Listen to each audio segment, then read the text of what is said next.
is a grand moment in the Kanto region, opening up their safari zone for everyone to come and get their Pokemon.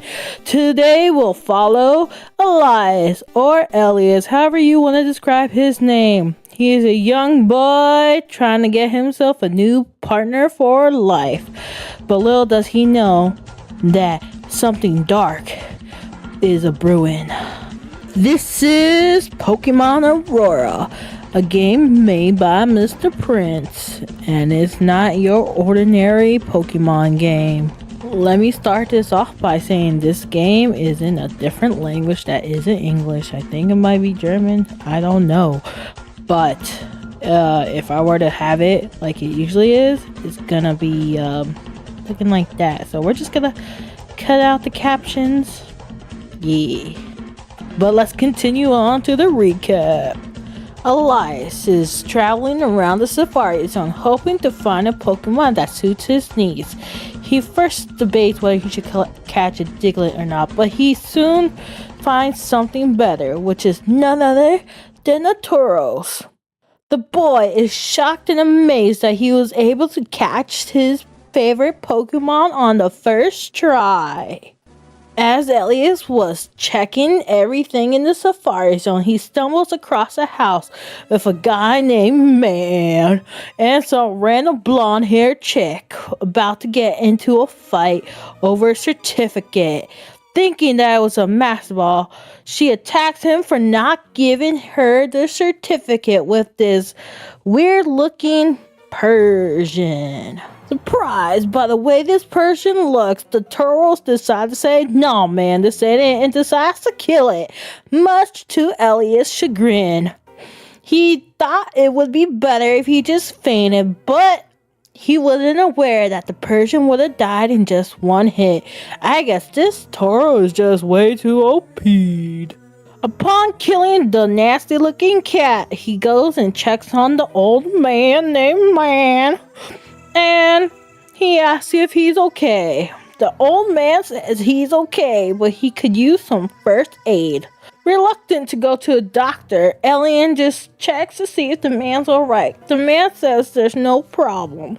So Elian's just like, "Okay, my man, I'ma head out." Elias was gonna leave to find the lady because he's like, for a woman to cause a whole outbreak just for a certificate is a dumb broad. I don't know if I should say broad because I might get canceled for that, but I feel like it works. So we're making our way downtown, walking past faces bound a whole round to find ourselves fighting a bunch of affected mons. Seems to me like this might be a zombie outbreak. Now we stumble across a few survivors, and a lady's getting mad because she used a word that wasn't better than brawl. Let's just say it starts with a B. And she gets upset because her Pokemon got bitten. And she loves her Vulpix, so she ain't happy about that. And she wants them to do their job because that's what they get paid for.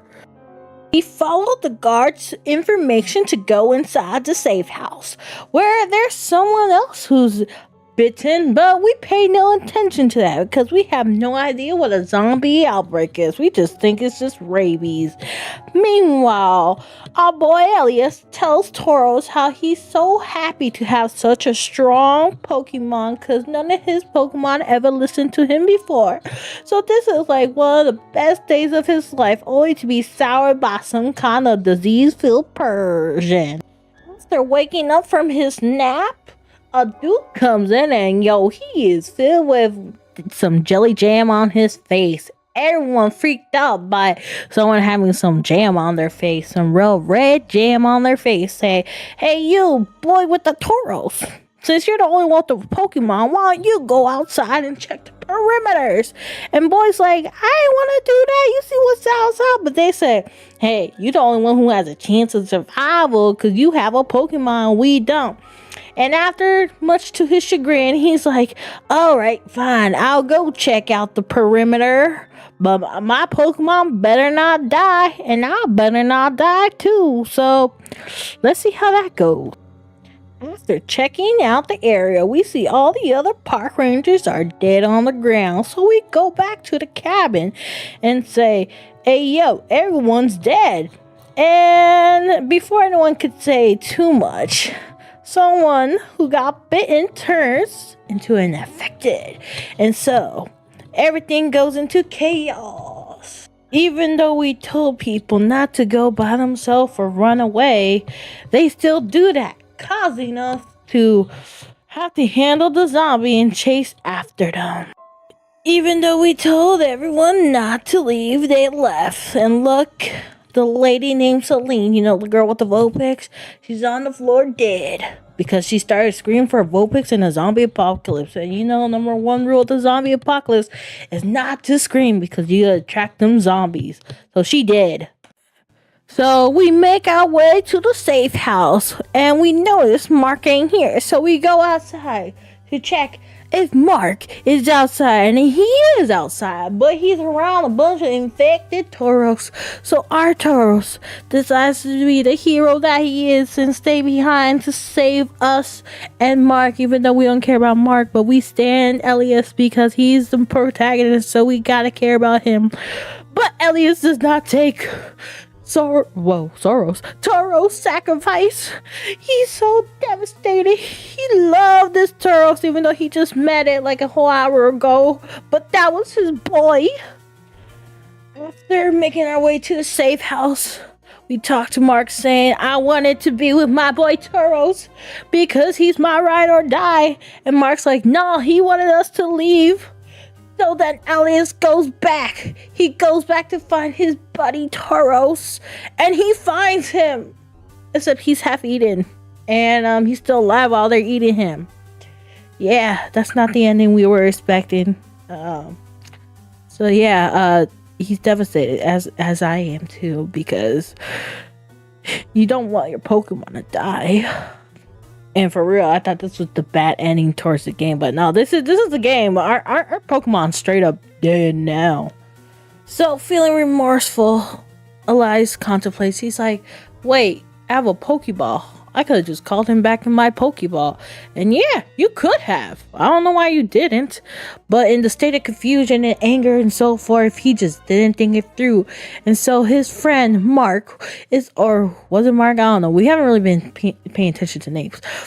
Was just like, yeah, we all feel sorry for your loss, buddy. Even though everyone else is also suffering from loss, you know, because this is hitting everyone, not just you.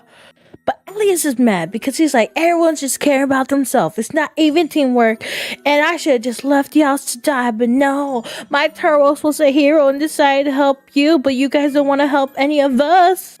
Meanwhile, Natalie, the other Pokemon trainer with the Growlithe and Kangaskhan, decides to look around the perimeter and see what's up.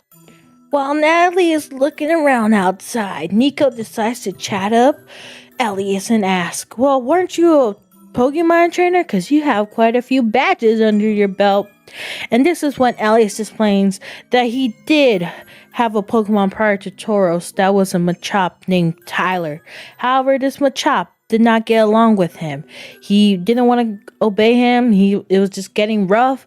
And because his parents were Pokemon trainers, they advised him to just release the Pokemon, in which he did, because he's just like, what's the point of having a Pokemon partner if they don't really want to be partners? So Natalie comes back. However, she is bitten. Dun dun dun. And her Kangaskhan didn't make it. Meanwhile, the only one who came in uninfected was Milo the Growlithe. So she begs Elias to take care of her Growlithe because he's the only other Pokemon trainer and she's not long in this world. And since she doesn't want to become infected, someone has to take care of her now. And you know what that means? A shot to the head or to the eye or whatever to make sure that it doesn't come back alive. Although Elias is hesitant to go with Growlithe because not one but two of his Pokemon have not been by his side the whole time. You know, after losing Tyler, releasing him, and after, you know, actually losing Tauros, but thinking got slaughtered. He forget to nickname him. He was just like, I don't want to use Growler for battle. He wants to protect him, but he doesn't want the Growler to protect him. You get what I'm saying? But since no one else is able to go outside to check if there's a way to safety, it's up to him to unfortunately go out with Milo the Growlithe to find a safe zone for everyone. For everyone, in case you couldn't hear it the first time, sorry. So we go to another safe house in which they explain why we can't leave. Turns out the exit has been blocked by somebody. We don't know who, but somebody, probably the gym leader. And since it's the 5th gym leader, it's gonna be Koga, locked the city so the infected don't get out. So we go a few more times just to see if there's any more survivors. If there isn't any more survivors, we will come back and see how to have the survivors survive.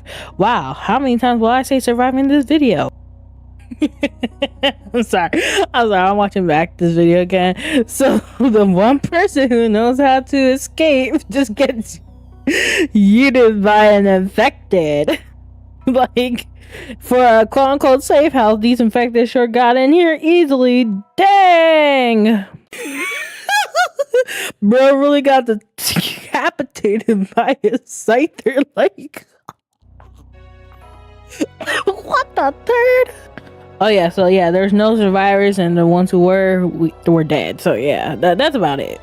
But luckily for us, the scyther somehow had a map, or maybe it fell off from the ranger because his body was there. Anyways, the location is marked with a tiny circle, and that's our escape route to the secret escape. And so yeah, that's where we gotta go next. So after doing puzzle, we reach Koga and we tell Koga, hey yo, there's some survivors in there. And Koga's like, I ain't opening doors because the doors, if they're open, the infected is gonna get out. But dude Elliot's like, but we're not the type to have to judge, even though I did that earlier, whether who gets to live and who gets to die. I learned that from, my buddy Tauros. He said he protected everybody, so you gotta open the door. And so Koga's like, I am so reached by your words. You know what? I will open doors. However, if someone gets bitten or something, we gotta leave them behind, or we gotta kill them on spot. It ain't no survivor's guilt or anything. It's who live and who dies. And so Elias and Koga make up this plan to get the survivors and then to get in and get out. So we go in, we tell the survivors, hey look, now's our chance. We gotta leave right away. If we don't leave, then we're stuck here forever. It's do or die. And so that's what we do.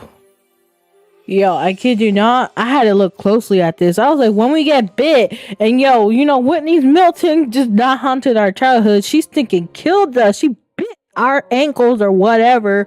I had to look into that close. So then we have a flashback where we're chilling with our boy Tauros and Tara the Mudchop, because I guess Mudchop decided, you know what, in our fantasy it will be cool, and for some reason we all go wear sunglasses and watch the beach. I'm just like, what the turd? But I guess that's how much they meant it. What the turd is up with Mudchop's eye? And so, I kid you not, this part just bamboozled me like the turd. And then everything just goes to chaos, and you see everything is just bloody now. And then we wake up from this delusion, and we find out that yes, we were in.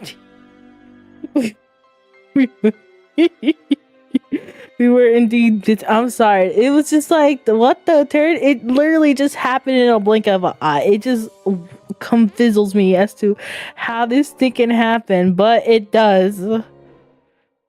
So after finding out that we were indeed bitten, we give our final goodbyes to everyone that we know, and along the way, who I have no idea who is who, because it really doesn't matter in the long scheme of things. But if you guys do want to play the game yourself, you can play it. It's called Pokemon Aurora. It's not English. I will give a link in the description for the person who has played it and translated the game, because ain't no way I would understand what was going on without it. But yeah, Elias gives his final goodbyes to everyone he has met along the way, including Growlithe. And his final wish is to go to look at the sea. So they go to the sea, and him and Growlithe give their final goodbyes. I'm sorry. This is just so cheesy. And so he just falls down because I guess he was shot in the head by Koga or someone. And he gives a small smile indicating that he's okay. And I'm just like, what the turd? I really was not expecting it when I saw it play. So yeah, that was a Pokemon Aurora. And we have this ending credit where Gary and Red meet up with Milo the Growlithe because the boy's stinking dead. And we get into Pokemon Nocturne. So yeah, if you like this video, make sure to like, comment, subscribe, and share this video with your friend. And people who have played this series by Mr. Prince, you can find them at Shintanto Gaming and Pikaspray. I will put the link in the description. But this was Pokemon Aurora. I hope you guys enjoyed this video, and please like and share this video with your friend. This is JJ and Serena, just having fun. Bye.